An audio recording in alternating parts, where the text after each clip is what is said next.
Good morning. Good morning. I wanted to come on here and just share something with you that I heard a man of God say. He said, between your lesson and blessing, the devil is going to send stressing because he don't want you to enjoy the blessing and he don't want you to learn the lesson, but he wants you to stay in a stress mode so you don't get it. You don't get to enjoy it. It can be your marriage. It can be your job promotion. It can be a new house you just bought. It can be the neighborhood you moved into, the car. Oh, the car. We all have that dream of that perfect car. You don't want to know what mine is. It's too expensive, but I found one that has the same body, same extras in it, 50,000 less. Anyway, but don't let the devil bring stress between your lessons and your blessings. You can take that to the bank because God is always in control. You know what? God is he is such a genius. Now, I had asked God years ago that why you just don't kill Satan. He's the problem. He's everybody's enemy. He came against you. Nothing good can come from him. And God said, and I'm paraphrasing, but he said, when my children get out of line and I keep sending stuff in their path so that they don't go down that straight path, that wide path, I'll send Satan because they did something they had no business doing. Sin, no matter how great or small the sin is sin. Abortion is just like telling a lie.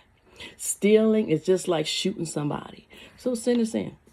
He said, but I will send Satan because when you sin, you have given Satan the legal right to come against you, to go before God in a court of heaven. See, you done blessed this girl with this, and this, and she's doing this.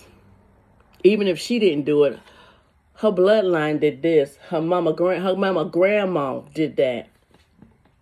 And even though it had nothing to do with you or it did have something to do with you, he will bring it before God.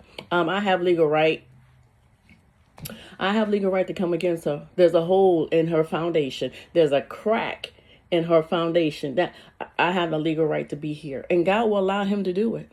Not to test us, but to bring us back to him. Because anybody that know God, no matter how far you go, you're going to run back to God.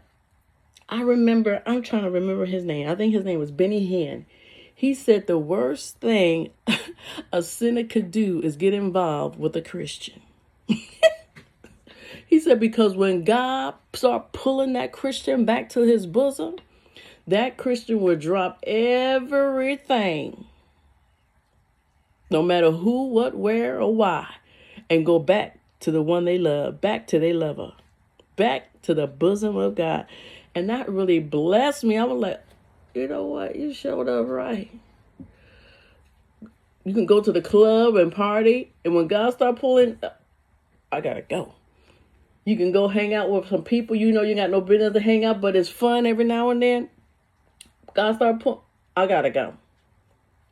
Deuces. But yeah, God will give Satan temporary legal right. He can only do a little bit of things. He can't do big things. He can only do a little bit of things. Remember Job? God bragged about Job to Satan, and Satan, I'm sure, got upset. And I'm paraphrasing because when I read it, it would joked me out. Here go God. Well, my servant my servant Job, he loves me. I blessed him with this, and he worshiped the ground I walk on. He worshiped the heaven I live in. And Satan was like,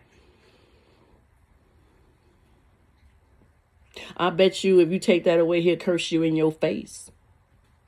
And don't we have friends like that? She thinks she all that, but I bet you da. So anyway, so God said, I accept your challenge. Go ahead and do what you got to do, but you can't take his life. And I bet you he's going to serve me no matter what. You know that word. So then Here goes Satan, go meddling, taking everything.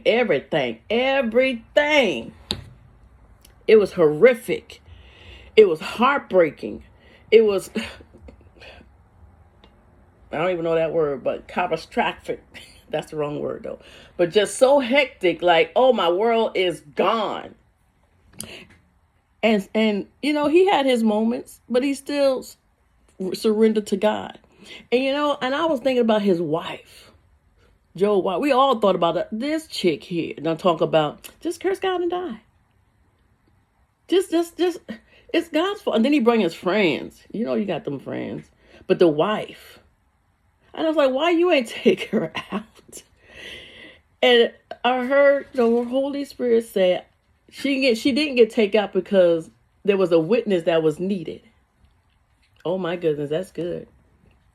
Of what? How low you are, God can bring you back up top shelf.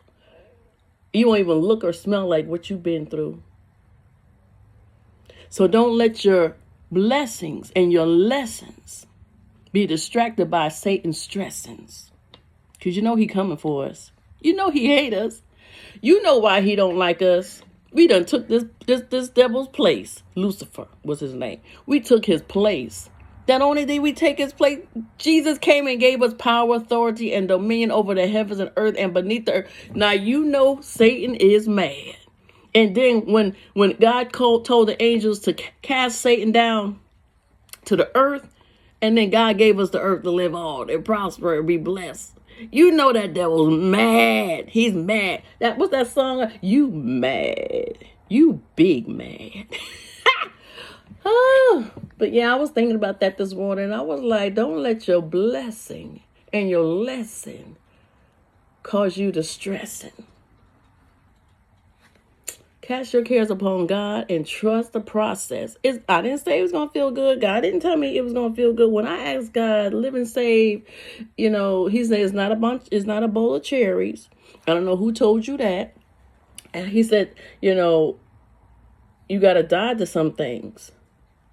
And oh my goodness, I got so much to tell you, but what I've already spoken, you can take that to the bank. Y'all have a blessed Saturday.